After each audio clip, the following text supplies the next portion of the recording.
कस्तूरीतिलकं ललाटपटले वक्षस्थले कौस्तुभं नासाग्रे वरमौक्तिकं करतले वेणुकरे कङ्कणम् सर्वाङ्गे हरिचन्दनं सुललितं कण्ठे च मुक्तावली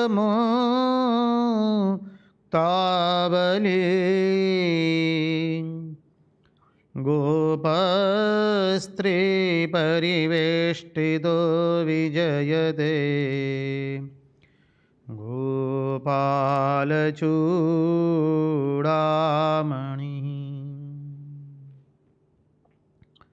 गोपालचूडामणि। स्वस्ति श्रीगणेशाय नमः। श्रीसरस्वत्यै नमः। श्रीगुरुभ्यो नमः। विघ्नेश्वराय वरदाय सुरप्रियाय लंबोदराय सकलाय जगद्दिताय नागाननाय श्रुतियज्ञविभुश्रिताय गौरीसुताय गणनाथ नमो नमस्ते। नारायणं नमस्कृत्यं नरं चैव नरोत्तमं देवीं सरस्वतीं व्यास ततो जयमुदीरयेत्। नमस्ते शारदे देवी सरस्वती मृतिप्रदे वसत्वं मम जिह्वाग्रे सर्वविद्याप्रदा भव। गुरुर्ब्रह्मा गुरुर्विष्णु गुरुर्देवो महेश्वर गुरुर्साक्षात् परब्रह्म तस्मै श्री गुरवे नमः। ओम नमः परमहंस स्वादित चरणकमलचिन्मकरन्दाय भक्तजनमानसनिवासाय श्रीरामचन्द्राय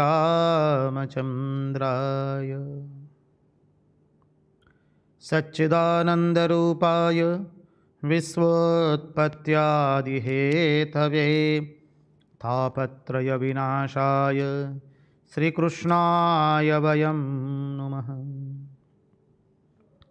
ॐ स्थापकाय च धर्मस्य सर्वधर्मस्वरूपिणे अवतारवरिष्ठाय रामकृष्णाय ते नमः। विश्वसर्गविसर्गादि नवलक्षणलक्षितं श्रीकृष्णाख्यं वरं धाम जगद्धाम नमामि तत्। मुगं करोति वाचालं पङ्गुं लङ्घयते गिरिं यत्कृपातुमहं वन्दे परमानन्दमाधवम्। कृष्ण कन्हैया लाल की जय। भक्तवत्सल भगवान की जय। वृंदावन विहारी लाल की जय। भगवान श्री राम कृष्ण देव की जय। भागवत भगवान की जय। भागवत भक्त भगवान की जय। ओम नमो भगवते वासुदेवाय। नारायण नारायण नारायण नारायण।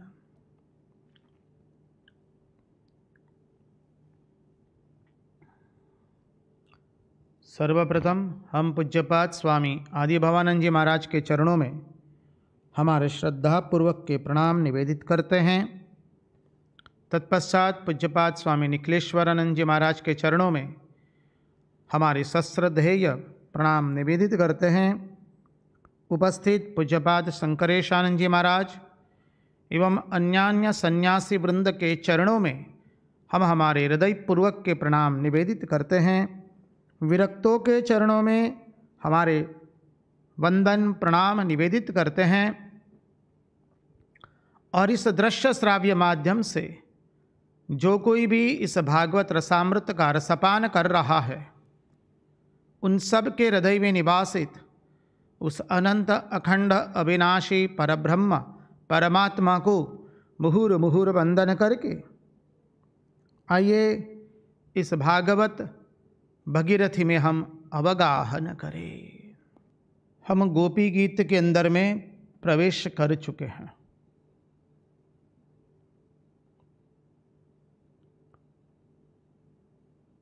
गोपी गीत में वही प्रवेश कर सकता है जिसकी देहात्म बुद्धि नहीं रही है।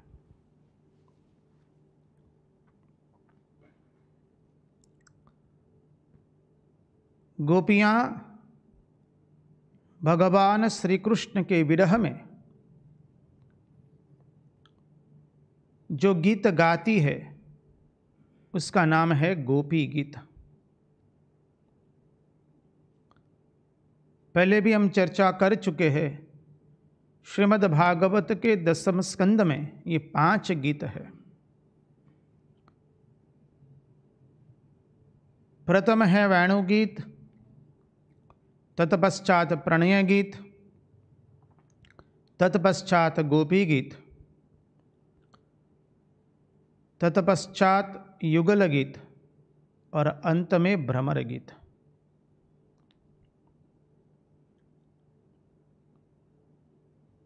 देखिए, सब ऋतुओं के अंदर में वसंत ऋतु को श्रेष्ठ गिना गया है।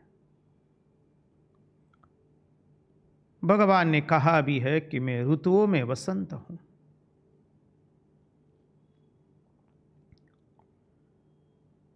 लेकिन हमारे श्याम सुंदर, हमारे सांवले सलोने सरकार को, हमारे नीलमणि को, हमारे कन्हैया को शरद ऋतु अत्यंत प्रिय है। देखिए, भगवान की आयु जब 5 वर्ष की हुई तब उन्होंने वेणुगीत गाया है, मानी वेणुगीत बजाया है। वेणु से जो गीत बजाया गया और सबके मन को अपनी ओर आकृष्ट किया। गोप गोपिकाएं, गोप बालक, गैये बछड़े, हरिण हिरनी, भ्रमर, लताएं, पुष्प वृक्ष, चर अचर सबके मन को आकृष्ट किया। वो भी हमारे सांवले सलोने सरकार ने, हमारे नीलमणि ने 5 वर्ष की आयु में शरद ऋतु के समय पर ही किया है।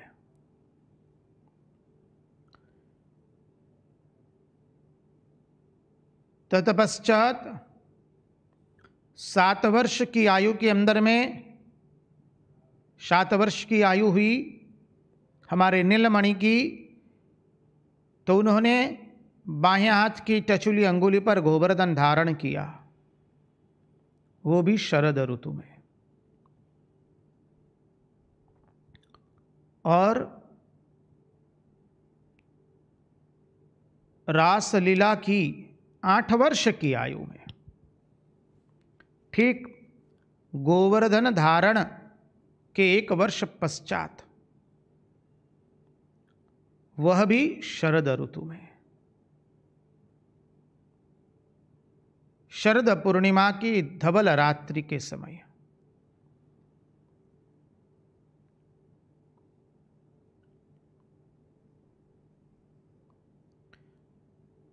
वेणुगीत को पूर्वानुराग का गीत गिना गया है। वल्लभाधीश स्वामी पूर्वानुराग गीत कहते हैं। एक तरह से रास की शुरुआत वेणुगीत से हो चुकी है।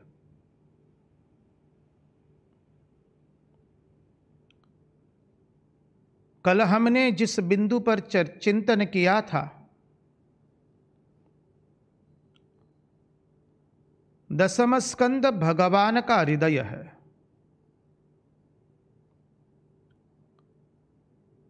उसमें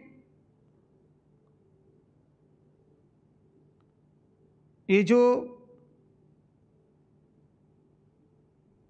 रास पंचाध्यायी है वो दसम स्कंद का हृदय है,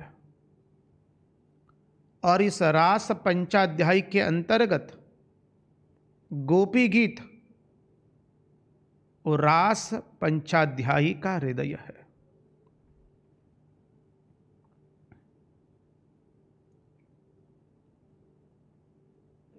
भगवान गोपियों के प्रेम को जगत के सामने प्रकट करने के लिए अंतर्धान हुए हैं। उसकी दोनों दृष्टि हमने देखी है, वेदांतिक दृष्टि और लीला की दृष्टि। गोपियों में मद आ गया, श्रीमती रासेश्वरी ब्रजेश्वरी, श्रीमती श्यामा सुंदरी,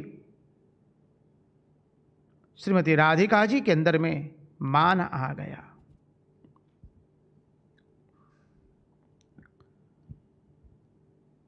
उन लोगों में मद एवं मान कैसे आ सकता है? भगवान को लीला करनी थी, इसलिए भगवान ने अपनी योग माया को आदेश दिया है।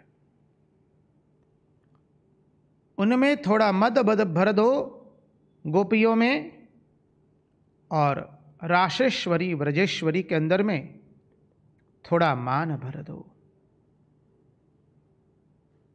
ताकि मैं मेरी लीला संपन्न कर सकूं। सुवर्ण 100% शुद्ध होता है, तो उस सुवर्ण से कोई गहना नहीं बना जा सकता है, कोई गहने का निर्माण नहीं हो सकता है। उसमें किंचित मात्रा में अशुद्धि का मिश्रण करना पड़ता है। ठीक तरह वैसे ही जीव में संपूर्ण शुद्धता होगी तो उसको लेकर भगवान अपनी लीला नहीं कर पाएंगे। थोड़ी अशुद्धि रख दी जाती है ताकि भगवान का कार्य संपन्न हो, भगवान की लीला संपन्न हो। जैसे रामकृष्ण कथामृत के अंतर्गत श्री रामकृष्ण देव कहते हैं, भगवान आद्य शंकराचार्य ने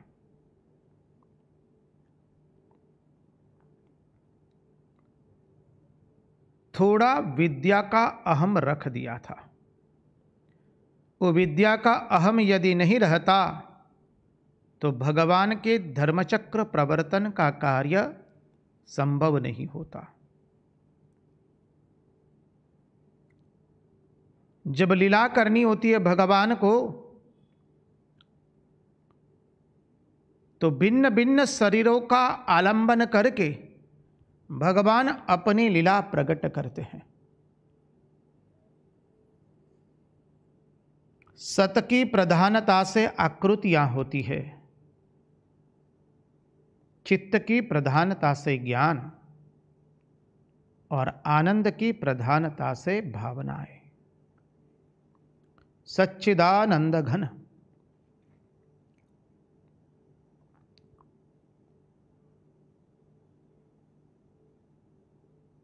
गोपियों ने भगवान के विरह में जो गीत गाया, वो गोपी गीत कनक मंजरी का छंद उसका अर्थ भी हमने देखा कल।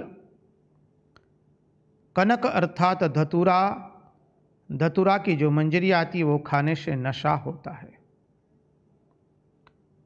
कनक अर्थात सुवर्ण, जो सुवर्ण धारण करता है उसे भी मद होता है। धतूरों का नशा चढ़ता है, सुवर्ण का भी नशा चढ़ता है। इसलिए महात्मा लोग कहते हैं आओ हम सबको नशा करना है। देखिए आज विगत 40 दिन से हम श्रीमद् भागवत के 10वें स्कंद की भिन्न भिन्न लीलाएं, हमारे नीलमणि की अद्भुत लीलाएं हम भिन्न भिन्न प्रकार से चिंतन करके देखने का प्रयास कर रहे हैं। हम आपको हाथ जोड़ करके ये विनती कर दे, यहाँ वक्ता कोई नहीं है, हम सब श्रोता है। वक्ता तो केवल और केवल हमारे परमहंस शिरोमणि, जिनके चरण कमलों में हम पुनः पुनः साष्टांग दंडवत प्रणाम करते हैं, हमारे परमहंस शिरोमणि भगवान शुकदेव जी है। हम सब श्रोता है।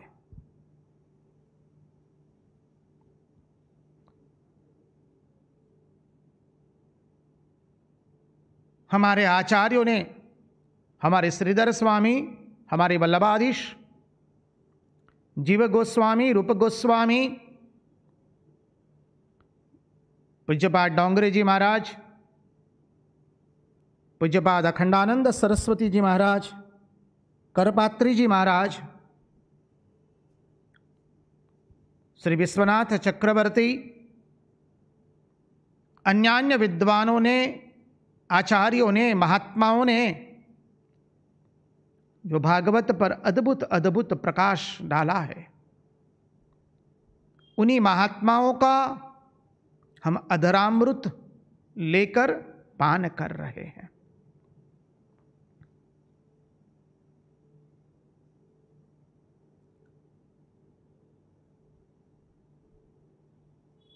गोपियां कहती है, कल जो हमने देखा, जयति तेदिकम् जन्मना व्रज श्रयत इंदिरा शश्वदत्रहि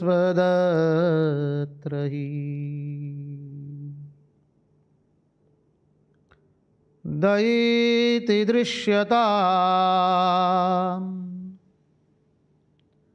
दीक्षुतावका स्त्वयि द्रुता सब स्त्वां विचिन्वते।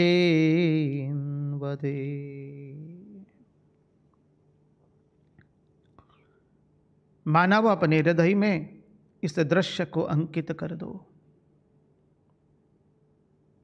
गोपियों ने समवेत होकर के गान किया है। सभी गोपियां एक साथ गाएगी तो बहुत उच्च स्वर में ध्वनि होगी, और ये विरह की अग्नि है। विरहाग्नि के अंदर में गोपियां गीत गा रही है। गोपियां जब आई थी तब उन्हें देह का भान तक नहीं था। भागवत में स्पष्ट अक्षरों में लिखा है, आंख का काजल, गोपी आंख में काजल लगा रही थी। जहां हमारे नीलमणि की बंसरी नाद सुना उसने, दूसरे आंखों में काजल लगाने भी रुकी नहीं है। आंख का काजल गाल पर आ गया और अधरों का जो था वो नेत्रों में चला गया।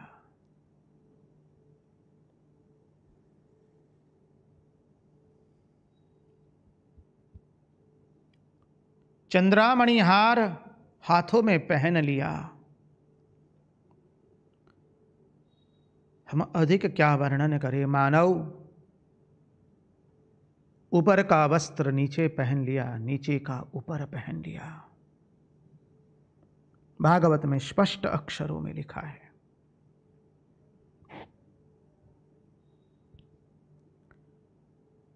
देहभान राहित्य होकर के गोपियां भगवान के पास गई है। इसे जगत की काम लीला मत समझिए। जब कोई मातृरूपा युवान नारी अपने कंठ से मिलने जाती है तो अपने देह का श्रृंगार करके जाती है।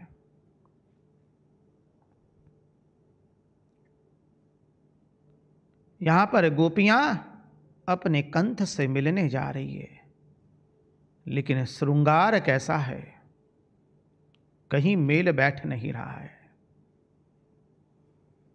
आंख का काजल गालों पर, अधरों का काजल कहीं और लगा है। ऊपर के वस्त्र नीचे पहने, नीचे के ऊपर में।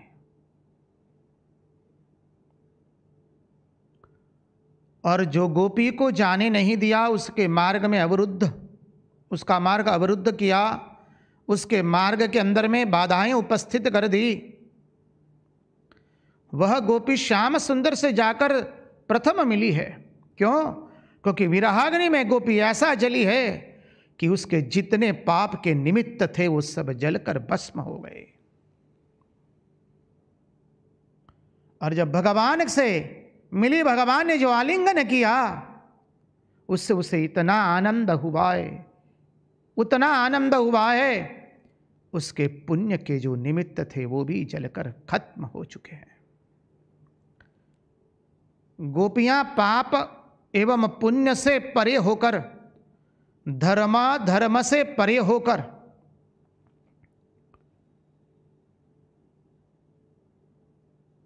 चारों पुरुषार्थ से परे होकर, द्वंद्व से परे होकर, ज्ञान अज्ञान से परे होकर के परमात्मा श्याम सुंदर परमात्मा श्री कृष्ण से मिलने गई है।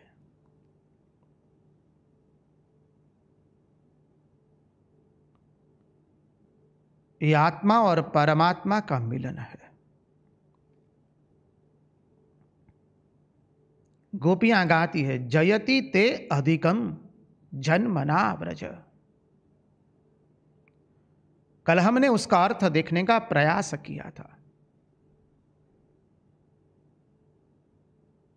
जयति ते अधिकम जन्मना व्रज। प्रभु व्रज की महिमा तो पहले से ही है, लेकिन हे नाथ, हे प्राण प्यारे, हे प्राणपति, वो प्रियति प्रियतम, वो हमारा नीलमणि, तुम्हारे जन्म लेने से व्रज की महिमा अधिक बढ़ गई है। जयति ते अधिकम जन्मना व्रज। श्रयत इंदिरा शश्वदत्र ही। देखिए, वैकुंठ में लक्ष्मी जी ऐश्वर्य संपन्न है। वैकुंठ में लक्ष्मी जी भगवान के साथ विराजती है, परंतु वही लक्ष्मी जी इस व्रज के अंदर में, वृंदावन में, हम जब वृंदावन बोले तो समग्र 84 कोस व्रज को लेना है जी। इस व्रज के लताएं पुष्प एवरे क्या कहे, इस व्रज के कंकण में भी, व्रज के कणों में भी, व्रज रज में भी लक्ष्मी जी अपने आप को प्रकट करके भगवान की सेवा कर रही है। जो लक्ष्मी जी वैकुंठ में भगवान के अर्धांगिनी होने के कारण भगवान के साथ में विराजित है वह लक्ष्मी जी हमारे व्रज के अंदर में लताएं पुष्प वृक्ष, अरे व्रज के रज में भी अत्र तत्र सर्वत्र विद्यमान होकर भगवान के चरणों की सेवा कर रही है।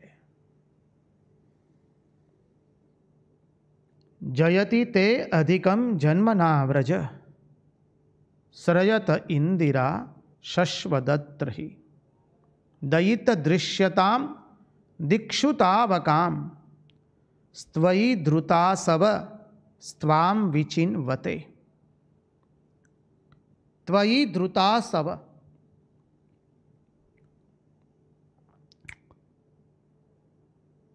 हम श्लोक के व्याकरण और भाषा में प्रविष्ट नहीं होंगे। हम पुनः पुनः इस उक्ति का पुनरावर्तन करते रहेंगे। महात्माओं ने एक स्वर से कहा है, भागवत को समझने के लिए व्याकरण और भाषा नहीं होगी तो चलेगा, अपने भाव को बनाइए। हमें कोई भाषा भी ठीक से नहीं आती है,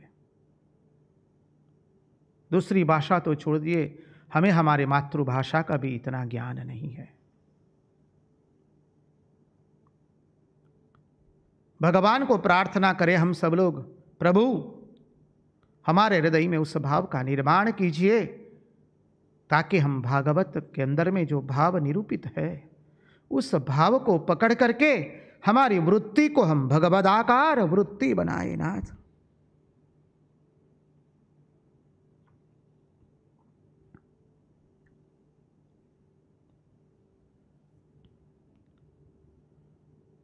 त्वयि धृता सब, गोपियों को भगवान का विरह सता रहा है। अरे कैसा विरह है!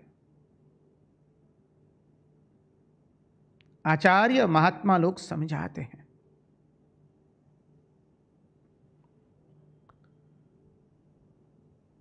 अरे जो प्राण का हरण करने वाले हैं वो चोर, गोपियों के प्राण को लेने के लिए आ गए। गोपियों की यह दशा हो गई है विरहावस्था के अंदर में, बाहर से प्रतीत हो रहा है जैसे शरीर में अब प्राण नहीं रहे।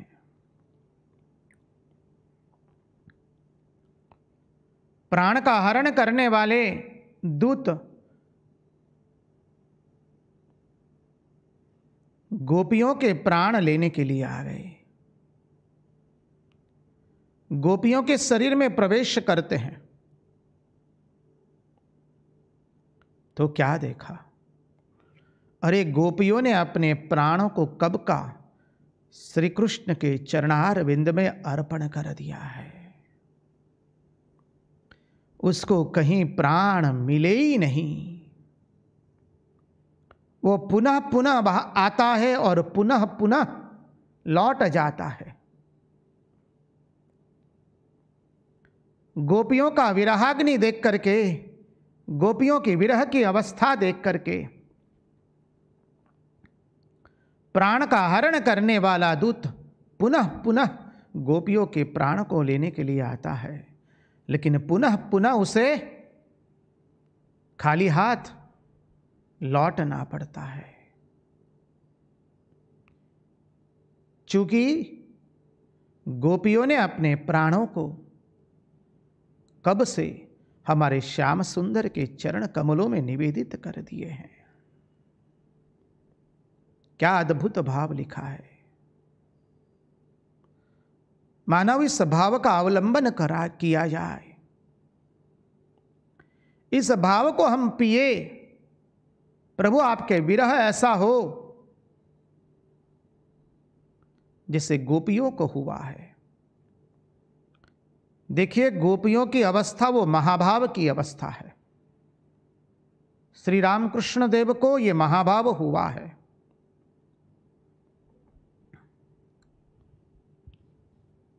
श्रीमती रासेश्वरी ब्रजेश्वरी को हुआ था। श्री रामकृष्ण देव को अपने साधना काल में गात्रदाह होता था। इतना गात्रदाह होता था,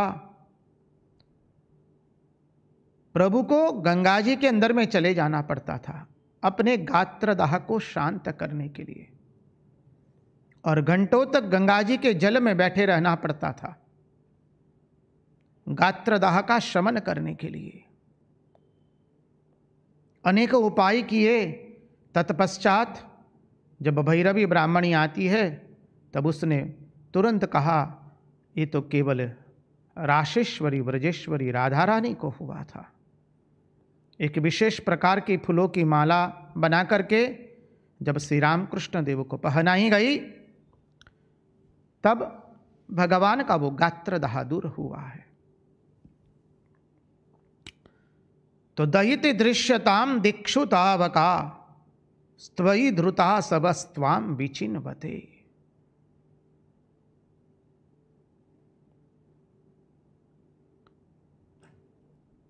देखिए व्रज किसे कहते हैं। व्रज उसी को कहते हैं जो भगवान से मिला दे, जो जीव का मिलन भगवान से करा दे। हमारा शरीर भी व्रज है।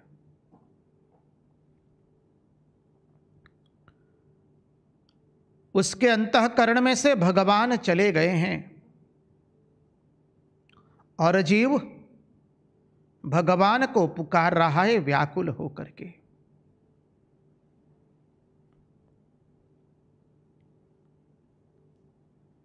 इस शरीर पर जब तक काम क्रोध लोभ मोह मद एवं मात्सर्य सवार होते हैं तब तक भगवान उसमें प्रवेश नहीं करते हैं।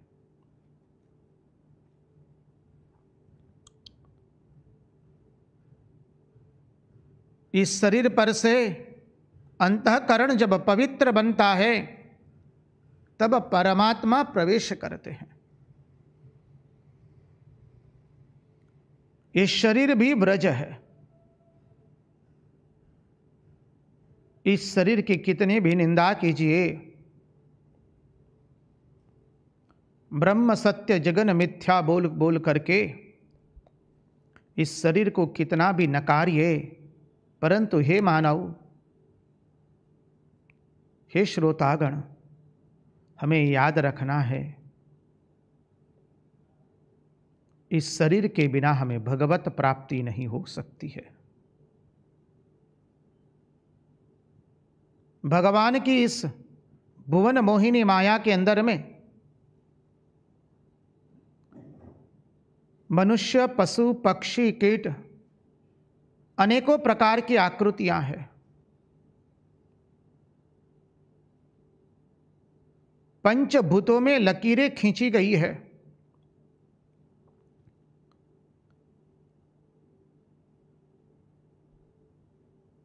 कपिल देवहूति संवाद के अंदर में कपिल भगवान बहुत सुंदर वर्णन करते हुए कहते हैं।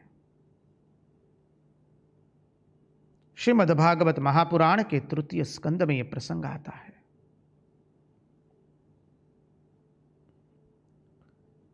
पंच महाभूतों में लकीरें खींची गई है। मनुष्य की, पशु की, पक्षु की, कीट की, स्थावर की, जंगम की, पर्वतों की, सरिताओं की, पहाड़ों की, वृक्ष लता पुष्प इत्यादि की, चर अचर सब की। इन सब में सबसे श्रेष्ठ हमारा मनुष्य जन्म ही है। बोले क्यों? क्योंकि मनुष्य से अतिरिक्त जो कोई भी योनि है उस सब योनि में परमात्मा का वास होने पर भी वह योनि परम लक्ष्य को प्राप्त नहीं कर सकती है। उसे परम ज्ञान भगवत प्राप्ति नहीं हो सकती है। वो अपने आत्मा एवं परमात्मा के ऐक्य को साध सकता नहीं है।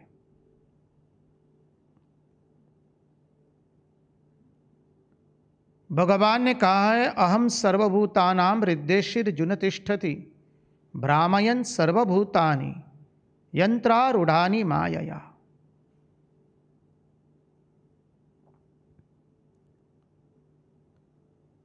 सभी के भीतर वही अनंत अखंड अविनाशी परब्रह्म परमात्मा विराजित है। परंतु जैसे श्री रामकृष्ण देव हमें सरल भाषा से समझाते हुए कहते हैं, देखो सभी जल जल है, लेकिन नर्दमा के जल से, गंदे जल से, गटर के जल से, नाली के जल से भगवान की पूजा नहीं होती है। भगवान की पूजा तो केवल गंगा जी के जल से होती है। वैसे ही सर्वभूतों में भगवान विराजित है, किंतु मनुष्य में उसका अत्यधिक प्रकाश है, क्योंकि मनुष्य अपने स्वभाव को बदल सकता है। ये मनुष्य योनि की विशेषता है।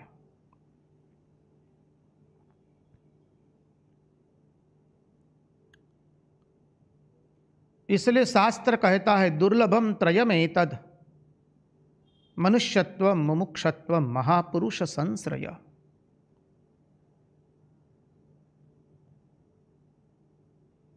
रंगवदूत महाराज इसलिए कहते हैं, पुनः पुनः मड़ता मनुष्य जन्म जो करे न सार्थक तैम भोग भोगव्या नरकमा तेज भोगवे अत्र।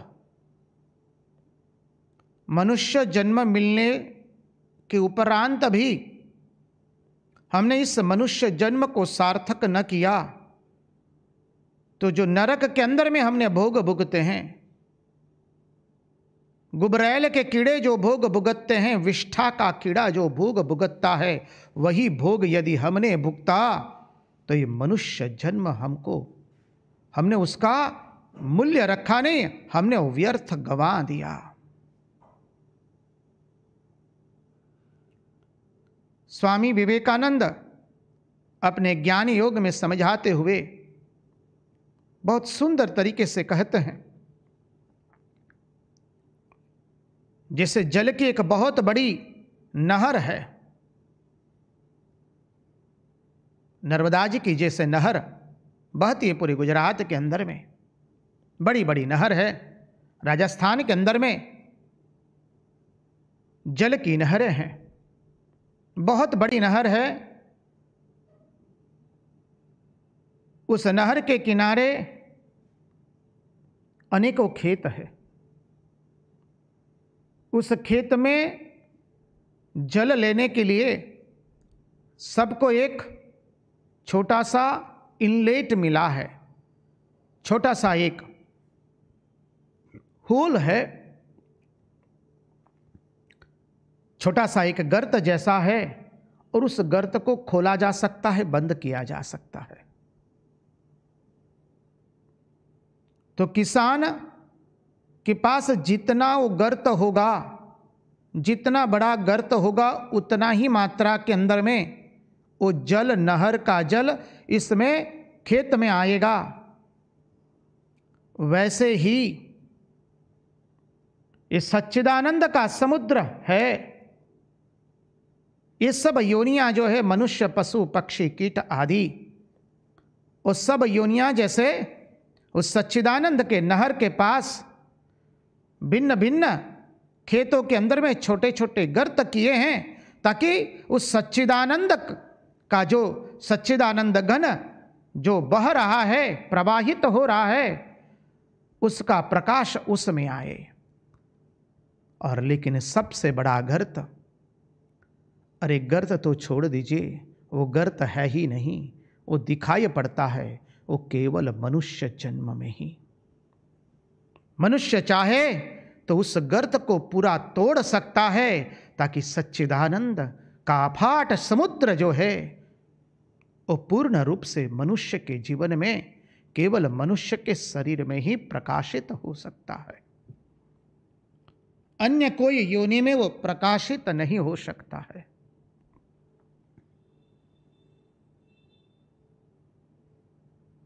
इसलिए ये व्रज जो है वो हमारा शरीर ये व्रज है। उसकी महिमा तभी अधिकाधिक बढ़ेगी जब उसके अंतःकरण में इस शरीर से हम हमारे श्याम सुंदर को हमारे हृदय में बिठाएंगे। हमारा नीलमणि, हमारा हृदय सम्राट, हमारे सांवले सलोने सरकार इस पर बैठेंगे। हमारा श्याम सुंदर इसमें निवास करेगा।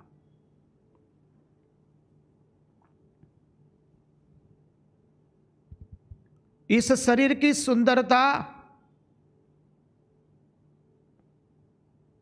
उसको अनेक विध मलम और सौंदर्य प्रसाधन के साधनों से नहीं होती है, कतई नहीं होती है। इस शरीर की सुंदरता सौंदर्य प्रसाधनों के साधनों के द्वारा नहीं होती है। इस शरीर की सुंदरता तो भगवान के प्रति विरह जगने से, इस शरीर को बहुजन हिताय बहुजन सुखाय, जितनी आकृतियां हैं वो मेरे इष्ट की भिन्न भिन्न आकृतियां हैं, उसकी सेवा में इस शरीर को बहा देने से इस शरीर की सौंदर्यता प्रकट होती है। इस शरीर की सौंदर्यता भगवान के नामस्मरण से होती है। इस शरीर की सौंदर्यता, मन की सौंदर्यता भगवान के विरह में कल्पित होने से, कल्पांत करने से होती है। इसलिए आचार्य कहते हैं मनुष्य के शरीर का सबसे बड़ा सौंदर्यवान यदि कोई अंग है तो उसका मुख है, और मुख में भी अधर सबसे मुख्य है। इसलिए आचार्य कहते हैं अधरम मधुरम वदनम मधुरम नयनम मधुरम हसितम मधुरम।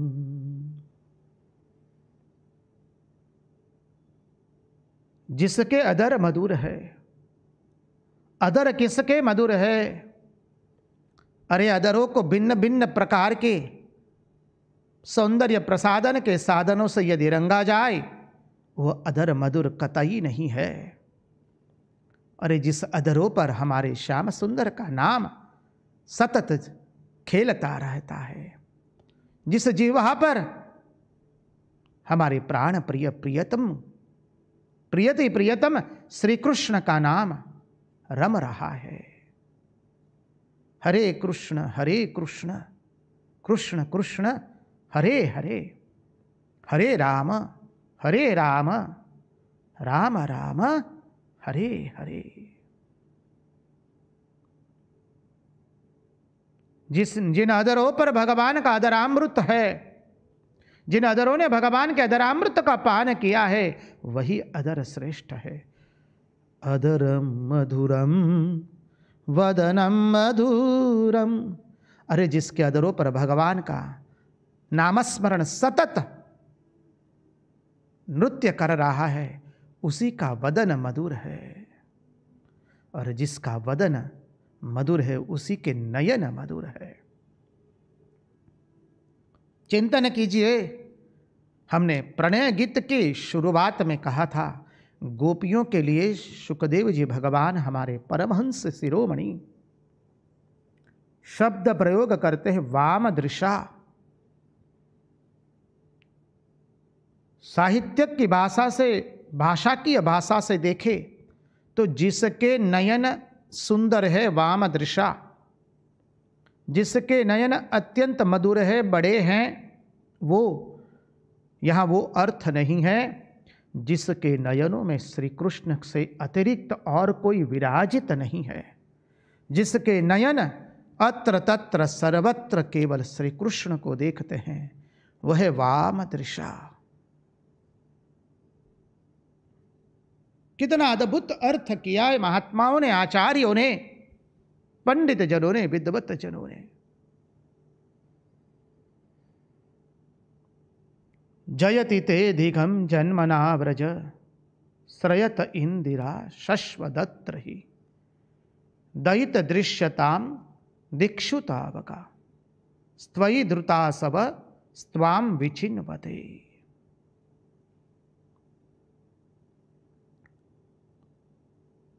इन गोपी गीत की यदि चिंतन करने बैठेंगे तो महापरमा यहीं बीत जाएंगे।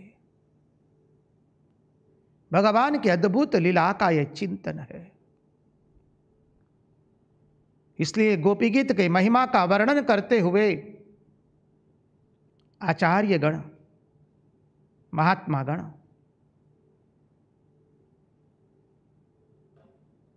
समझाते हैं, इस गोपी गीत का पाठ करने से मनुष्य को गोपियों के जैसे विरह प्राप्त होता है और तत्पश्चात भगवान के दर्शन प्राप्त होते हैं।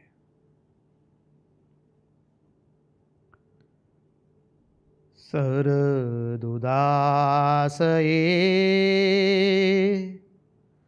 साधुजात सत्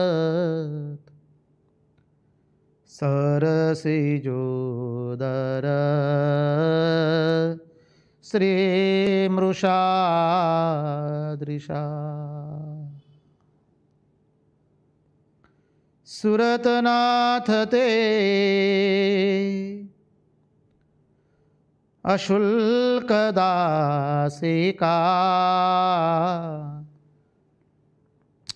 वरदनिघ्नतो नेह किं वद। क्या अद्भुत भाव भरे हुए वो मानव, इसका मूलानुवाद पढ़िए आप। बलिहार हो जाएंगे। गोपियां अपने हृदय को जैसे चीर करके कहती है, हमारे नीलमणि से, वो प्राणनाथ, वो प्रियति प्रियतम, वो हमारा सर्वेश्वर, कन्हैया को तो नाम मिला है योगेश्वरेश्वर। जैसे शरद ऋतु आने पर जलाशयों में सुंदर कमल के पुष्प खिल जाते हैं और कमल के पुष्प हमारे नयन को आकृष्ट कर लेते हैं, हमारे नेत्रों को आकृष्ट करते हैं। ओ नीलमणि, हम तुम्हें क्या बताएं। अरे शस्त्र से किसी का वध करना वही वध होता है क्या? शस्त्र से वध करना ही वध है क्या? ओ नीलमणि, तुमने हमको तुम्हारी आंखों से तुम हमारा वध कर दिया है। क्या अद्भुत भाव प्रकट किए हैं। शस्त्र से वध करना ही वध है क्या?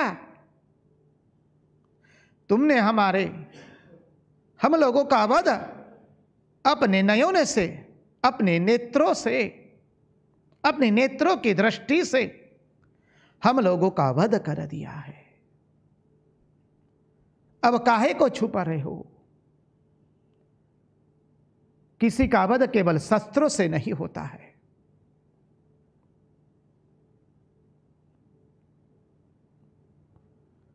देखिए, प्रेमी जन कहते हैं,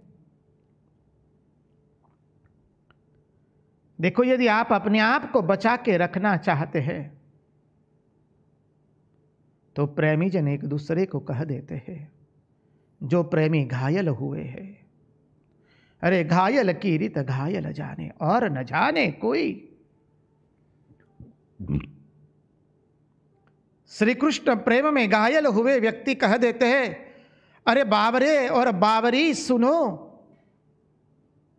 हम आपको एक बात अवश्य कह देते हैं, कभी वृंदावन मत जाना। बोले क्या बोले?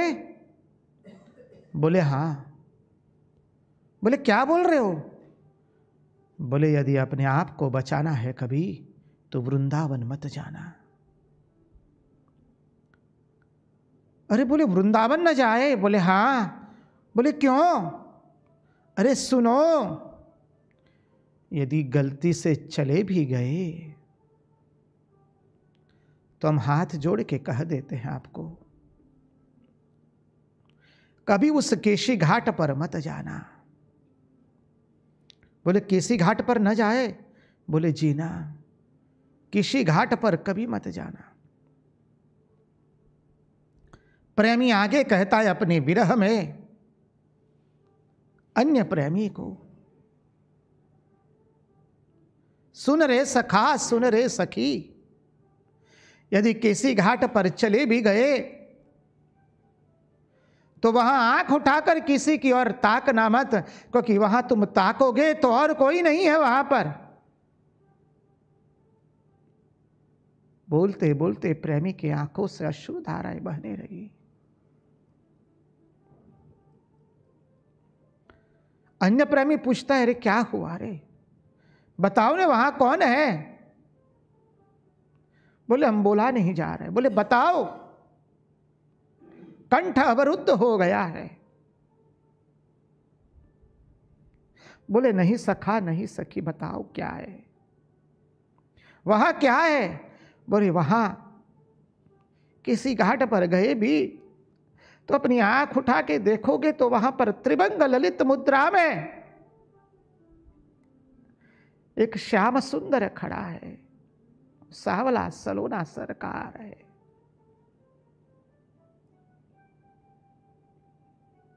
गलती से उसकी ओर मत देखना,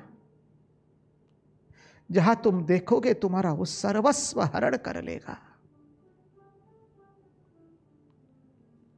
तुम्हें भर बाजार में लूट लेगा, वो सबके सामने लूट लेगा और तुम कुछ नहीं कर पाओगे, तुम कुछ नहीं कर पाओगे। सखा हम सच कहते हैं, तुम कुछ नहीं कर पाओगे। वो सखी हम सच कहते हैं, तुम विवश हो जाओगी।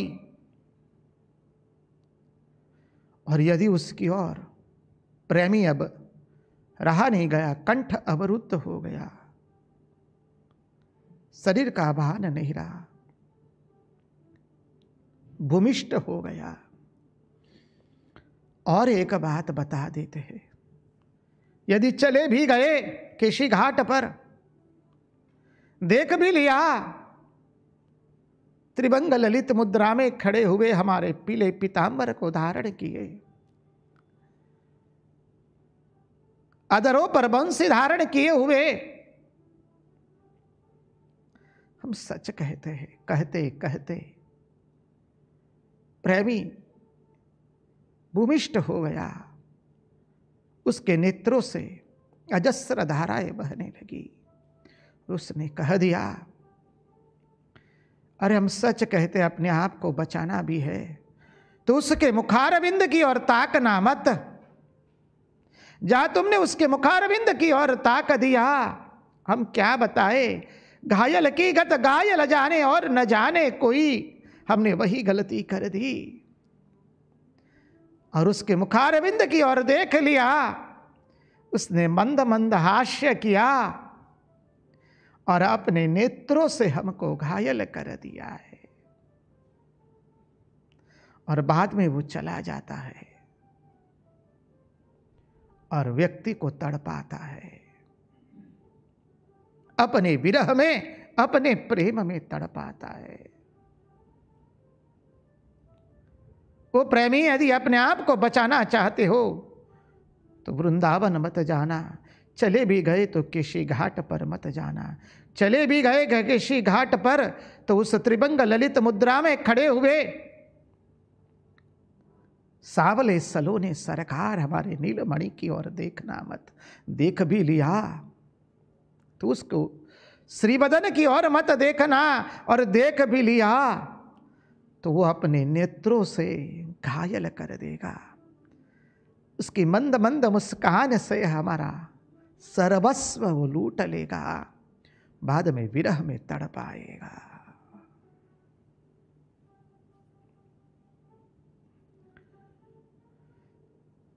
पितामह भीष्म भी यही कहते हैं।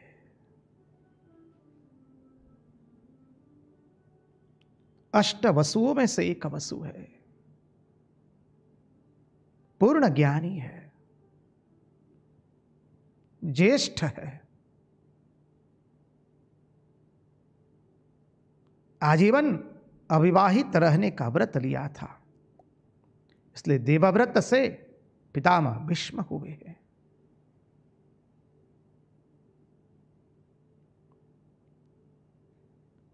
भगवान पांडवों को लेकर जब पितामह भीष्म के पास आते हैं, वो प्रसंग हमने चिंतन किया था,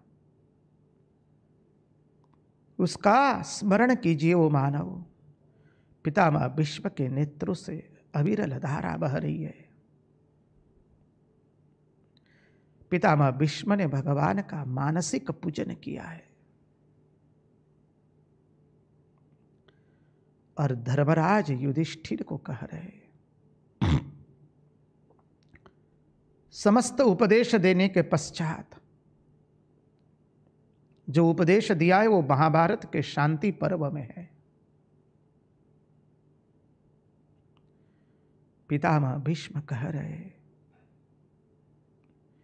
इति मति रूपी कल्पिता वितृष्णा भगवती सात्वत पुंगवे विभूम्नि स्वसुखमुपगते क्वचित विहरतुम प्रकृतिमुपेयुषि यद्भव प्रवाह।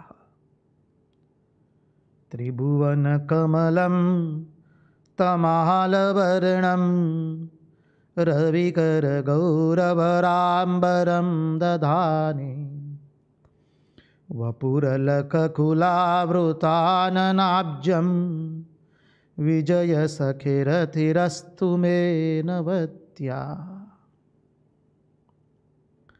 मुझे बाणशय्या का दुख तनिक भी लगा नहीं है। जिस क्षण से मैंने उस नटवर का स्मरण किया है,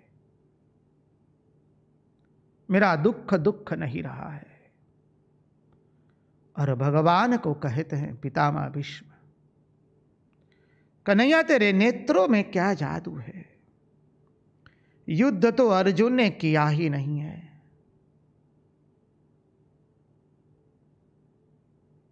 गांडीवधारी पार्थ ने युद्ध नहीं किया है, युद्ध तो कन्हैया तूने किया है।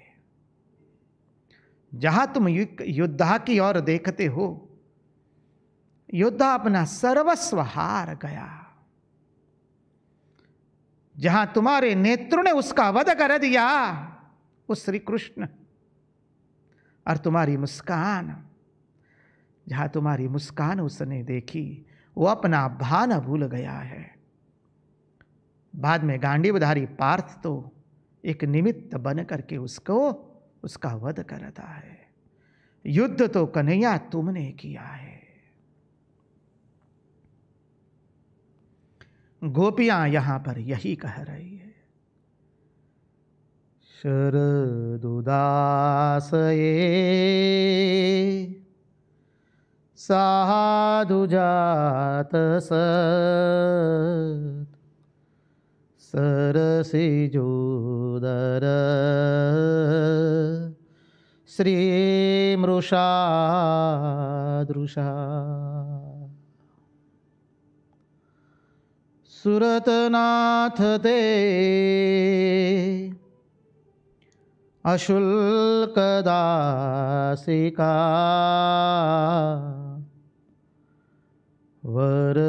वरदनिघ्नतो नेह किं वद। वो श्याम सुंदर, वो नीलमणि, वो कानुड़ा, वो हमारा लाला, वो हमारा कन्हैया, तुम्हारे नेत्रों ने हमारा वध कर दिया है, अब हम कहीं की रही नहीं है।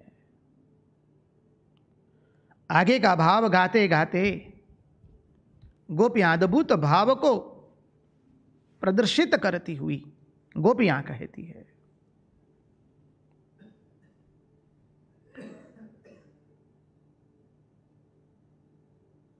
ओ श्याम सुंदर, तुमने हमारी कितनी रक्षा की।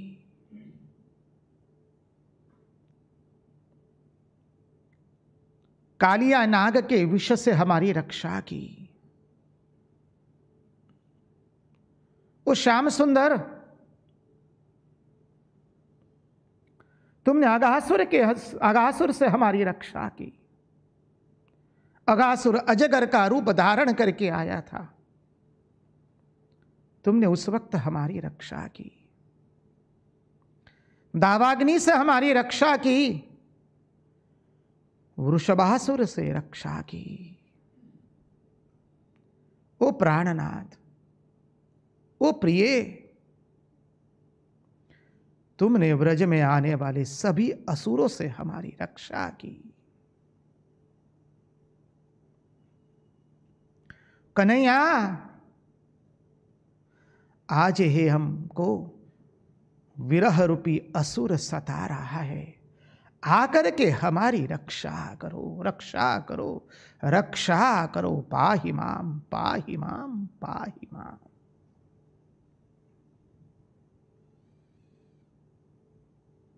आज हम विरहाग्नि में जल रही है, दावाग्नि में जल रही थी, तब कन्हैया तुमने हमारी रक्षा की।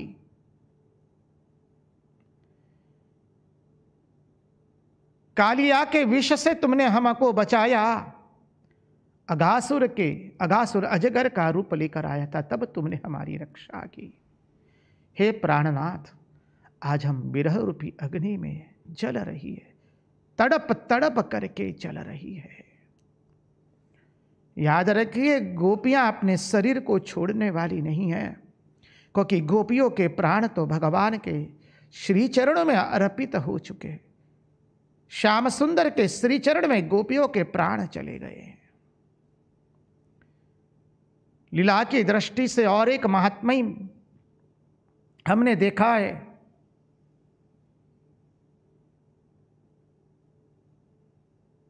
गोपियां अपने शरीर का त्याग करना नहीं चाहती है। गोपियां तो कह देती, हम तो कल्प पर्यंत तुम्हारे विरह के अंदर में जलेगी, ओ श्याम सुंदर। लेकिन हम नहीं चाहते हैं हमारे शरीर चला जाए तो हमारे प्रियति प्रियतम के नाम पर कलंक लगे।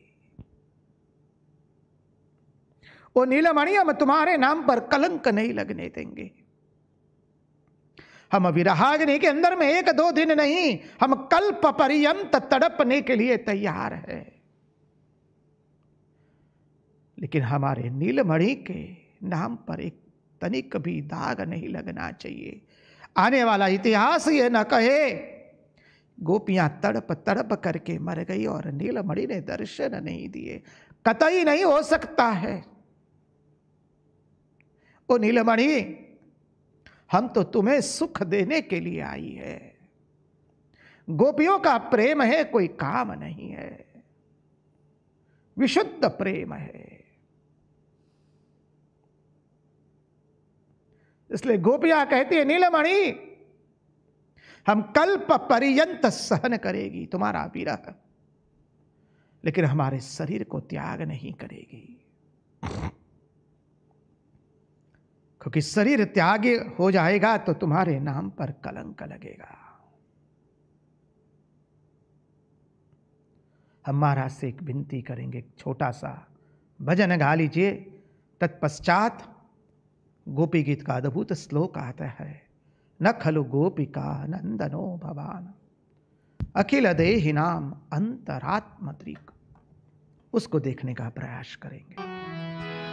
कानूड़ो सुजाने मारी प्रीत, કાનુડો સુજાણે મારી પ્રીત બેની અમે બાળ કુવારા રે કાનુડો સુજાણે મારી પ્રીત કાનુડો સુજાણે મારી પ્રીત બેની અમે બાળ કુવારા રે કાનુડો સુજાણે મારી પ્રીત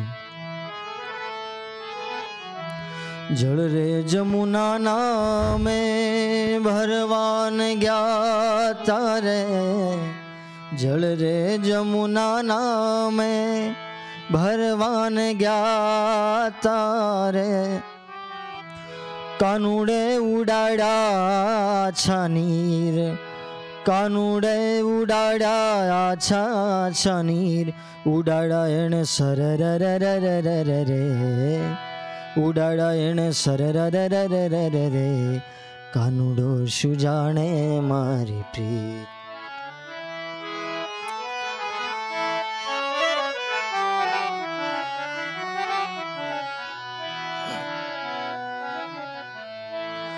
वन रात वन रास रचाव्यो वाले वन रात वन रास रचाव्यो रे वाले 1600 गोपीना ताण्या चीर हो 1600 गोपीना ताण्या रे चीर के चीर फाटा चर रे चीर फाटा चर रे कानूडो सुजाणे मारी प्रीत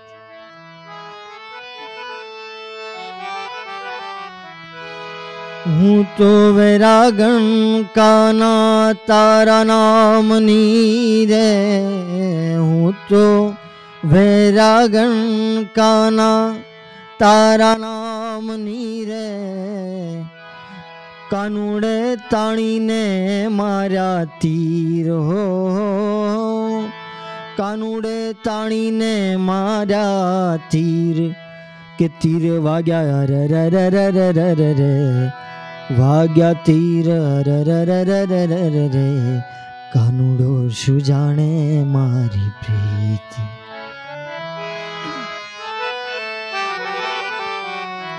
भाई मीरा कहे प्रभु गिरधर नागर वाला मीरा बाई गावे प्रभु गिरधर नागर वाला कानूड़े बाड़ी ने कीधा खाक हो कानूड़े बाड़ी ने कीधा खाक हे उड़ी राख खर रे हे उड़ी राख खर रे कानूड़ो सुजाणे मारी प्रीत कानूडो सुजाणे मारी प्रीत धूतारो हूँ जाने मारी प्रीत के बायु अमे बाल कुवारा रे कानूडो सुजाणे मारी प्रीत धूतारो हूँ जाने मारी प्रीत कृष्ण कन्हैया लाल की जय।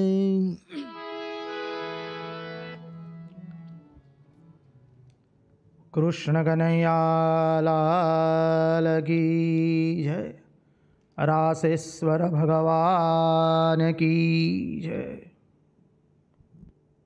गुजराती भजन का भावार्थ बहुत सुंदर है। कानूड़ो सू जाने मारी प्रीत रे ओए धुतारो सू जाने मारी प्रीत रे बाई हमें बाड़ कुंवारा रे। गोपियां उलाहना दे रही है कन्हैया को, ओ कन्हैया तुम हमारी प्रीत को क्या जानो, ओ धुतारे तुम हमारी प्रीत को क्या जानो, हम तो आजीवन कुंवारियां हैं। समझिए भाव अद्भुत है। कभी समय मिलेगा तो हम महाराज से विनती करेंगे, पुनः एक बार कभी गाएंगे, हम एक एक लाइन का उसका अद्भुत भाव प्रकट करेंगे। बहुत सुंदर भजन है। ये रास लीला के विरह में गाया गया हुआ भजन है।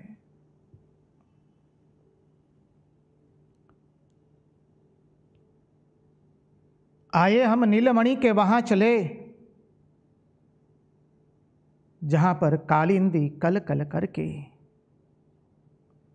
कलिमल हारिणी कलमश नाशिनी कालिंदी कल कल करके कल्लोल कर रही है।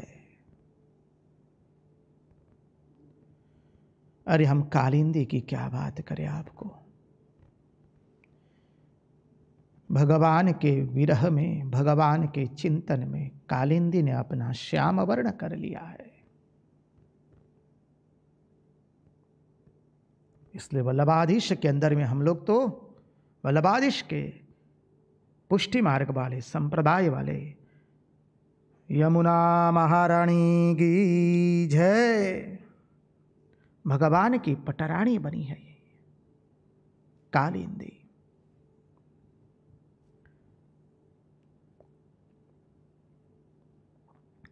गोपियां आगे गाती है, विष जलाप्ययाद व्याल राक्षसा वर्ष मारुताद वैद्युतानला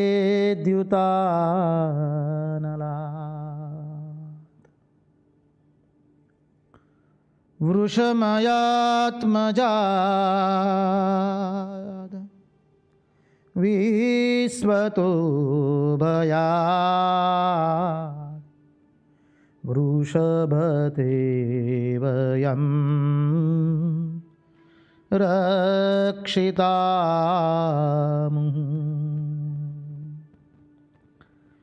न खलु गोपिका नंदनो भवान् अखिल देहिनां अंतरात्मदृक्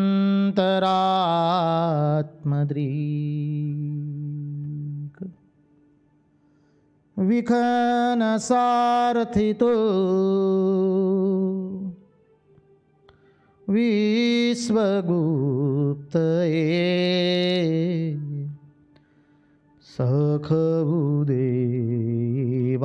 सखबुदेवान् सात्वतां कुले।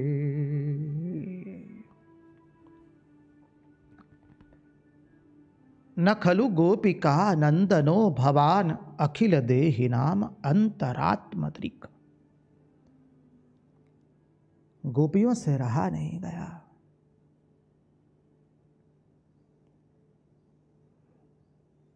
गोपियां कहती है, अरे तुम नंद नंदन यशोदा नंदन नहीं हो, तुम हमारे यशोदा मैया के पुत्र नहीं हो, हमारी मैया यशोदा के पुत्र नहीं हो, अरे हमारे बाबा नंद बाबा के पुत्र नहीं हो। मैया को देखो वो कितनी भोली है। अरे दूसरे का दुख देख करके जिसका हृदय व्यथित हो जाता है, मैया से किसी का दुख देखा नहीं जाता है। मैया खुद रोने लगती है। जब वो रोती है तो लगता है कि जैसे उसी को विरह हुआ है। तुम यशोदा और नंद के पुत्र नहीं हो। यशोदा मैया को देखो वो कितनी भोली है, उसका हृदय कितना कोमल है। अरे तुम उनके पुत्र नहीं हो। तुम उनके पुत्र होते तो तुम ऐसे विरह में तड़पाने वाले नहीं होते। आज जो हम तुम्हारे विरह में नाथ तड़प रही है और तुम कहीं छुप गए हो, हमें निश्चित यह ज्ञात है तुम छुप छुप करके देख रहे हो। तुम्हें क्या हमारे विरह में तुम्हारे विरह में हमको तड़पाने में ही आनंद आता है क्या?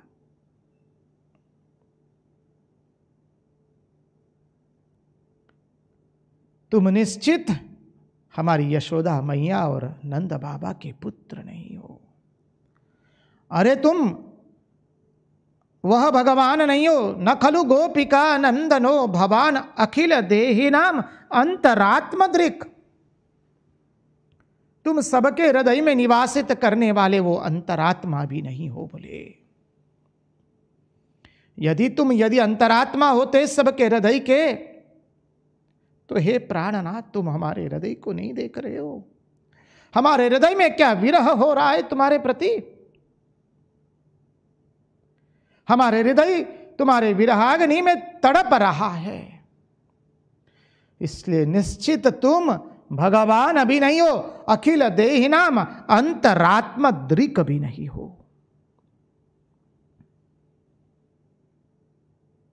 कन्हैया तुम यशोदा नंदन नहीं हो, नंद नंदन यशोदा नंदन नहीं हो। अरे कन्हैया तुम हमारी बिरादरी के होकर के भी ऐसा करते हो। आखिर में बिरादरी का तो उलाहना दे रही है गोपी आप। मान लिया कन्हैया तुम यशोदा नंदन के पुत्र नहीं हो। अरे जैसे गोपियां लताएं पुष्प वृक्ष को पूछ रही है, तुलसी को पूछ रही है, मालिका के पुष्प को पूछ रही है, हमारा कन्हैया कहाँ गया, वैसे गोपियां अभी कह रही है, अभी उलाहना देते देते। अरे कन्हैया तुम हमारी बिरादरी के होकर के ऐसे कर रहे हो। तुम्हें शर्म नहीं आती अपने बिरादरी के लोगों को तड़पाते हुए? अपनी बिरादरी के लोगों को कोई ऐसा नहीं करता है।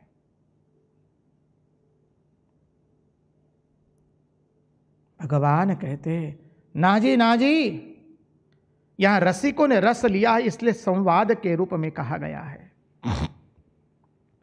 श्री कृष्ण जैसे उन्हीं के हृदय में बैठ करके प्रश्न कर रहे हैं, वही गोपी प्रश्न करती है कृष्ण बन करके, वही गोपी कृष्ण बन करके उत्तर देती है। पूर्वाभिमुख प्रश्नकर्ता पूर्व पक्ष श्री कृष्ण लेते हैं, उत्तर पक्ष हमारी गोपियां लेती है। हमारा अनिल मणि कहता है, अरे जानती हो हम तो ब्रह्मा जी की प्रार्थना के कारण आए हैं इस जगत के अंदर में। गोपी कहते तनिक भी मत बोले नठोरे, तुम ब्रह्मा जी की प्रार्थना से नहीं आए हो। अब रहा नहीं गया है, हृदय फट रहा है, मत बोल रहे तू ऐसा। ब्रह्मा जी ने तुमको किस लिए बुलाया था? इस जगत के उद्धार के लिए, इस जगत के लोगों के दुख को हरण करने के लिए। वसुंधरा पर जो भी मनुष्य पशु पक्षी कीट आदि है, उनके दुख को दूर करने के लिए तुमको बुलाया था ब्रह्मा जी ने।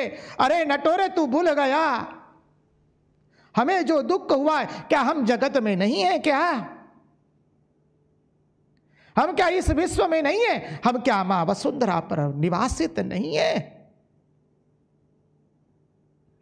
जो तुम कहते हो कि ब्रह्मा जी की प्रार्थना सुनकर के तुम आए हो, तुम कतई नहीं आए हो ब्रह्मा जी की प्रार्थना सुनकर। सुन ल रे, को तड़पाने वाले प्रेमी तुम सुन लो, तो ब्रह्मा जी की प्रार्थना से नहीं आए हो।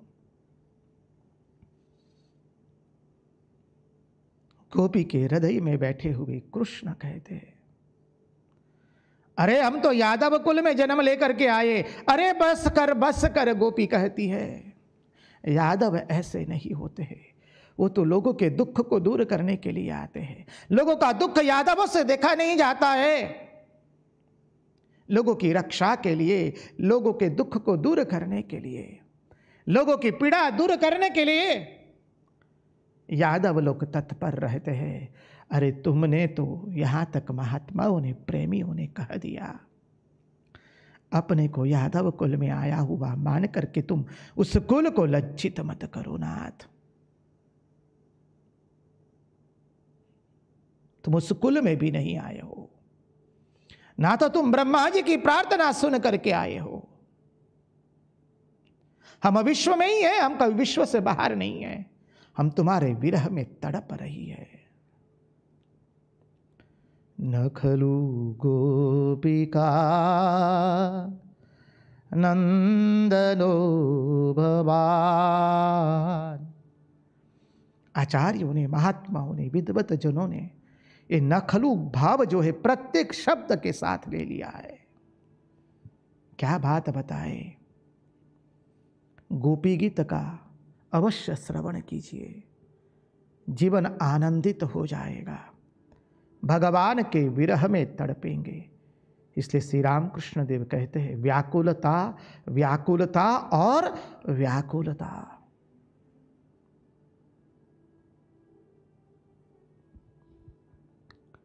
न खलु गोपिका नंदनो भवान अखिल देहिनाम अंतरात्मदृक्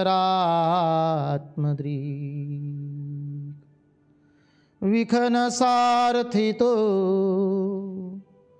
विश्वगुप्तये सखवुदेवान् सात्वतां कुले। ओ प्राणनाथ, ओ प्रिय, ओ हमारा नीलमणि, कृपा करके अब प्रकट हो जाओ। हमको दर्शन दो, हमको दर्शन दो, हमको दर्शन दो। अब ना हम जी पा रही है, ना शरीर को छोड़ पा रही है। विरहनी वेदना विरही ज जानी सके।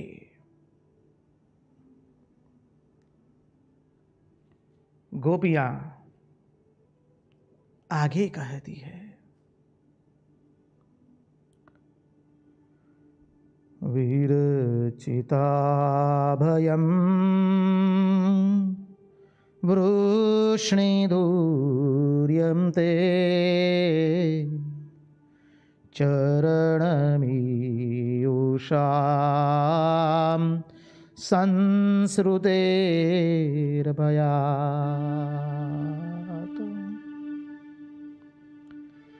करसरोरुहम्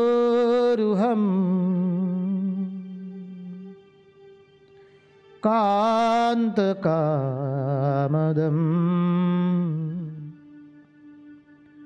शिरसि देना श्रीकरग्रहम्।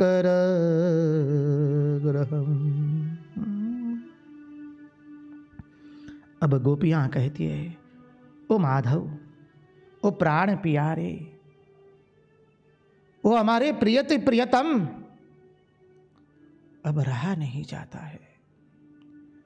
अब तुम जल्दी आओ, दर्शन दो और तुम्हारा श्रीकर, तुम्हारा श्रीहस्त हमारे मस्तिष्क पर रख दो। एक गोपियों की दूसरी प्रार्थना है। जैसे गोपियों ने 4 वरदान मांगे हैं। गोपियां कहती है नाथ पहले दर्शन दो। पंचम श्लोक में कहते हैं गोपियां प्रभु अब बहुत हुआ, तुम दर्शन दे नहीं दे रहे हो हमको, क्योंकि हम ब्रज की ग्वालिन है इसलिए क्या? हम क्या गांव की गवार है इसलिए क्या? हम गांव की ग्वालिन है इसलिए क्या? हमारे में आचार विचार नहीं है इसलिए क्या?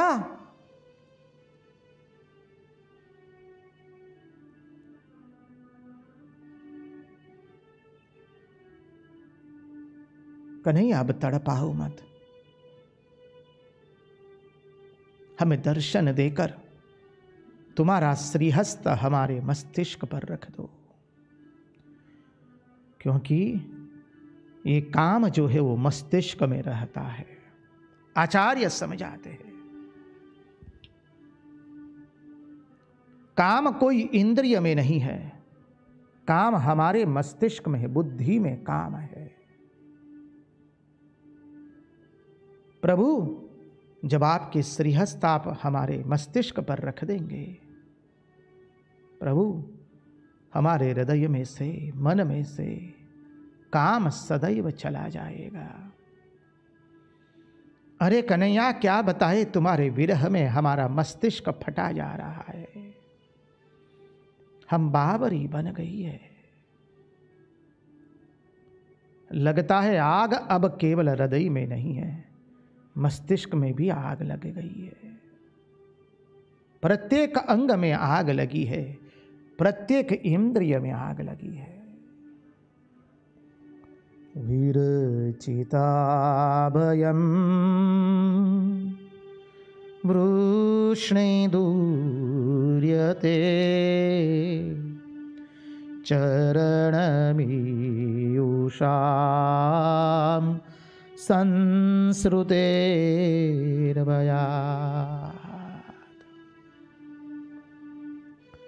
करसरोरुहम् कान्तकामदम्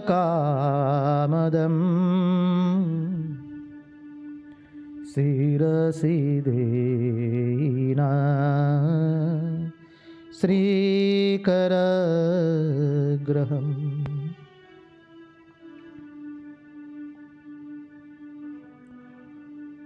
व्रजजनियार्तिहन्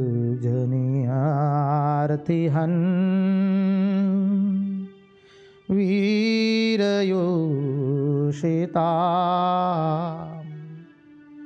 निजजनस्मय ध्वंसनस्मित भज सखे भव किंकरी स्मनो जलरुहाननं चारुदर्शय। गोपियां द्वितीय श्लोक में कह चुकी है हम कैसी है। शरदुदासये साधुजात सरसिजोदर श्रीमृषादृशा सुरतनाथ ते अशुल्कदाशिका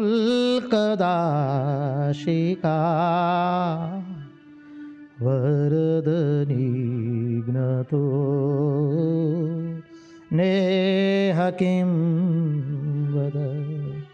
हम अशुल्क दाशिकाएं हैं नाथ आपकी, निशुल्क दाशिकाएं हैं हम जन्मों जन्म पर, अरे अनंत काल तक, अनादि अनंत काल तक ओ कन्हैया हम तुम्हारी निशुल्क दासिकाएं हैं।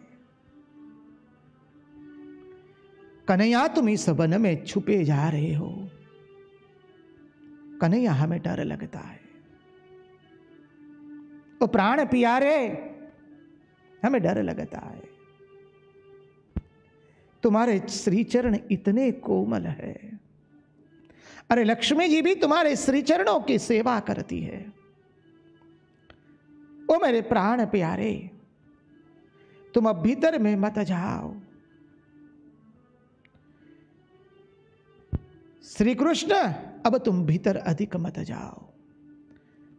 तुम्हारे चरण अत्यंत कोमल है, उसमें कंटक चुभ जाएंगे, कुश चुभेंगे, कंकण चुभेंगे ना, तो वो हमको असह्य पीड़ा देगा। इसलिए गोपियां कहती है व्रज जनार्तिहन् वीरयोषिता निजजनस्मय ध्वंसन स्मित भज सखे भवत् किंकरीस्मनो जलरुहाननं चारुदर्शय। क्या तुम हमको इसलिए दर्शन नहीं देते हो? हम पापी हैं इसलिए क्या? कन्हैया कहता है कहा ना रे, ना ना, आप पापी क्यों हैं? तो कन्हैया क्या हमारे में काम आ गया इसलिए तुम क्या दर्शन नहीं दे रहे हो? अरे ओ प्राण प्रिय, तुम्हारे चितवन की मुस्कान, तुम्हारे अधरों की मुस्कान मनुष्य के जन्म जन्मांतर के काम को खत्म कर देती है। हे प्राणेश्वर, हो प्राण प्रिय श्री कृष्ण, तुम्हें यदि यह लगता हो कि हमारे में काम आया इसलिए तुम हमें दर्शन नहीं देते हो नाथ, तुम एक बार तनिक मुस्कुरा भी देते तो हमारे तो जन्मों जन्म का काम चला जाता। देखिए विरह की आग में गोपियों के भाव का आलंबन कीजिए। गोपियां कहती श्री कृष्ण हम तुमसे ही है, तुम्हारे लिए ही है, और तुम ही केवल एकमात्र हमारे हो। तुम्हारे कारण हम हैं, तुम्हारे लिए है, और तुमसे हम हैं, और तुम हमारा सर्वस्व हो। श्री कृष्ण ऐसा मत करो। हम एक दो श्लोकों को साथ लेकर के इन श्लोकों का चिंतन करेंगे। वो क्षमा कीजिए, समय की मर्यादा हो गई, हमें ख्याल नहीं रहा, हम क्षमा चाहते हैं। आगे का सत्संग अगले सत्र में होगा। उन्हीं की वाणी उन्हीं के चरणों में अर्पण करते हुए कृष्ण कन्हैया लाल की जय, भक्तवत्सल भगवान की जय, वृंदावन विहारी लाल की जय, रासेश्वर भगवान श्री कृष्ण की जय, रासेश्वरी ब्रजेश्वरी की जय, सब संतन की जय, सब भक्तन की जय।